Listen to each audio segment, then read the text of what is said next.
Scott McTominay bidding war, Pellistri exit imminent, and will we see a shock deadline day deal for Toney? These are some of the stories we will be discussing on this afternoon show. But before we get into that, please do me one small favour. Smash a like on today's video. Let's try and see 1,000 likes on this episode. And if this is your first time watching, please do subscribe to the channel. I'm live every single day at 8:30, 1:30 and 6. We're on the brink of hitting 40,000 subscribers, so make sure you get involved. Everyone is welcome. Right, let's start the show off by talking about Toney, because there's some stories coming out this afternoon saying that apparently Manchester United are closely monitoring the situation with Toney. Obviously, he's going to leave Brentford this summer. We all know that. At the moment, the most likely destination for Toney is the Saudi League.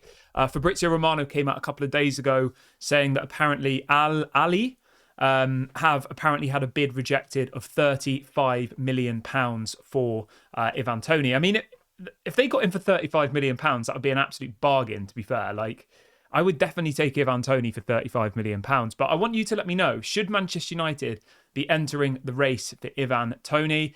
He's told everybody that he wants to move to a club that's going to play in Europe. He wants to move to a top English club. But it looks like at the moment, his only real opportunity is the Saudi League, which I personally think is a little bit of a shame. He's 28 years of age. He's a very talented footballer. Obviously, he's in the England squad as well now. And for him to be moving to Saudi now just feels a little bit premature for me. And that's why I wanted to ask you, like, should Manchester United be looking at Toney? Obviously, if Jadon Sancho goes, which could happen in the final 10 days of the window, then we will probably need to look at another attacking player. Obviously, at the moment, our wing positions are pretty stacked. You know, with obviously Garnacho, Rashford, Anthony, Ahmad, and then obviously Bruno and Mount can play on the wing as well. I personally do think we do need another striker, because as much as I love Rasmus Højlund, he does seem to keep picking up this same hamstring injury. He had it last season. He's got it again now. Xerxes, his first season in the Premier League, and Xerxes can operate as a number 10 as well. So he's not really an out-and-out striker, Joshua Xerxes. You know, he's a number 9, but also a number 10. Whereas someone like Toney, for me, is an out-and-out striker. And I think that Manchester United, you know, if we want to aspire to winning the league and, you know, having a really, really successful season, I personally do think we need another striker. Manchester United of old, under Sir Alex Ferguson, always had 3 strikers, didn't we? You know, you'd had Ole Gunnar Solskjaer sat on the bench.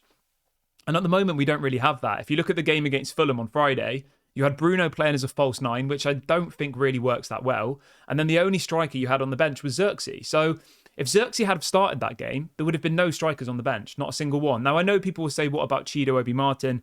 He's only 16. Whether or not he's ready to be playing, regularly in the Premier League is up for debate. And then there's obviously Ethan Wheatley, who is also young and inexperienced and you know, maybe not quite at the level yet to, you know, take Manchester United to the next level. So for me personally, right, I think that if we want to get into a position to challenge, we need a CDM, maybe 2. So I would go with Manuel Ugarte and probably Sanderberg as well.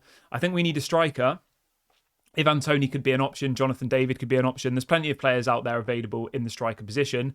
And I think we probably need a left back as well. Those would be my kind of 3 priority positions. I think the goalkeeper's also a bit of a question mark at the moment, but I can't see Andre Onana going anywhere whilst Erik ten Hag's the manager, because obviously he was his player. He apparently has been brought in to play Erik ten Hag's style of play. And I back Onana. I think he's going to have a good season this year. Obviously got a clean sheet against Fulham in the opening day, which should build up his confidence.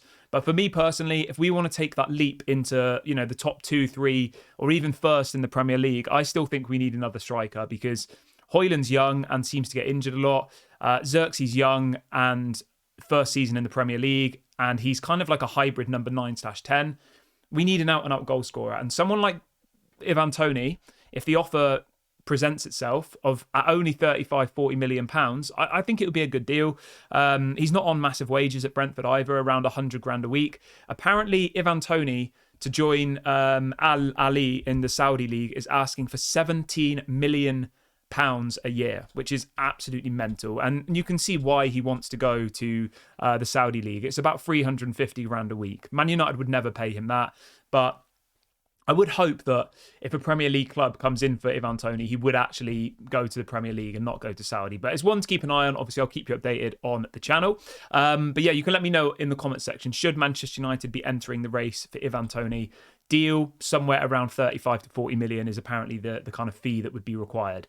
But moving on from that, I want to jump on over to Scott McTominay, because the news coming out in the last couple of minutes is that apparently Crystal Palace and Brighton in the last few hours have entered the race to sign Scott McTominay. This is being widely reported in the UK today.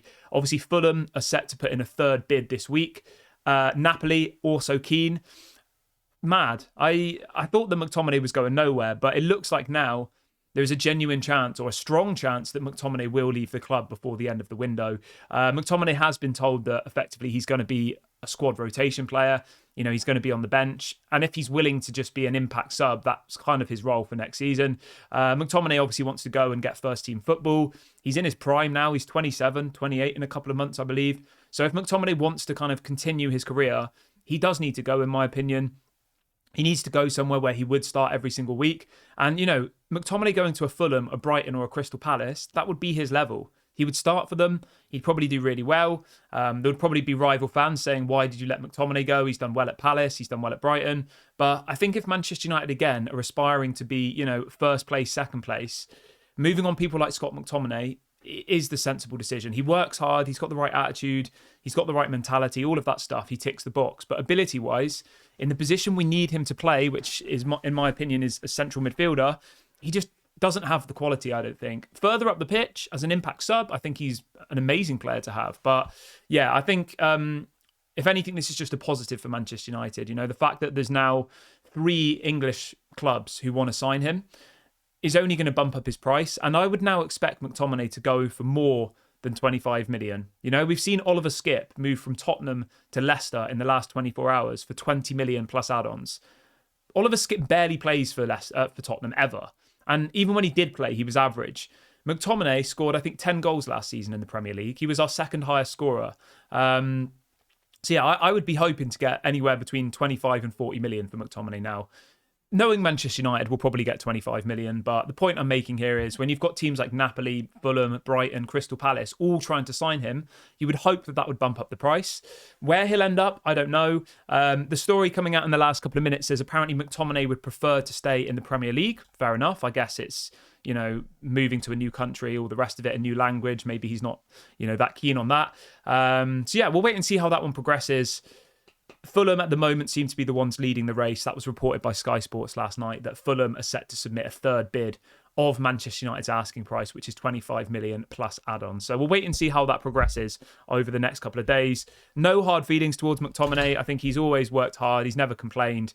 I'm just not convinced that he's the quality that we need to go where we all want us to be. But you can let me know your thoughts on that one in the comments below. And then the final story I've got for you is on Facundo Pellistri, because we have had more confirmation coming out in the last couple of minutes that Pellistri is now very close to joining the Greek side Panathinaikos.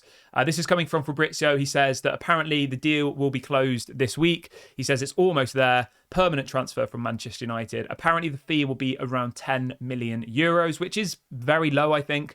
But apparently United will have a 50% sell-on clause in that deal. So if Pellistri goes there, does well, and then gets a move back to Europe in a couple of years, Manchester United would get half of the transfer fee. So I think that's probably fair, to be honest. He's got 1 year left on his contract. He's not going to get game time at Manchester United. You know, when you've got Ahmad, Anthony, Sancho, Garnacho, Rashford all ahead of you, you're just not going to play. Whether that's right or wrong is a whole nother conversation for another video. Should he have got opportunities? Yes, I think he should have. But in reality, like, there's not really much we can do about it now. He wants to leave. He wants first team football. He's got a year left on his contract. Manchester United either keep him for a season, he doesn't play and he leaves for nothing, or they cash in on him now, get some money in the bank. And yeah, that's probably the best option, isn't it, for Pellistri? But again, you can let me know your thoughts on that one in the comments section below. I wish Pellistri all the best. But if you actually think about it and you actually look at the kind of stats and stuff, over the last 4 years, obviously he's gone out on loan. It's not really worked for him there.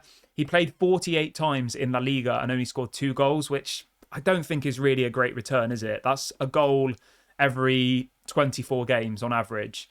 And then in the Premier League, it's not really fair to judge him because he's literally barely played. But obviously he went to, was it Getafe he went to? No, it was Granada. He went to Granada and he only scored 2 goals in 48 games, which I don't think is really, you know, crazy numbers, is it? It's very average. And he scored twice for the Uruguay national team in 26 games. So, yeah, I wish him all the best. No hard feelings towards Pellistri. I feel a little bit bad that, he's come to Manchester United and his career's kind of stalled. But going over to Greece, he'll probably go there. He'll probably shine. And hopefully in the future, he's a player who comes back to Europe and we profit from that 50% sell-on clause. I'm going to wrap the video up here, guys. I will be back at 6 p.m. for a longer live show. Please make sure to smash a like, leave a comment, subscribe. This has been Daily Red Devil, and I'll speak to you all later. Bye for now.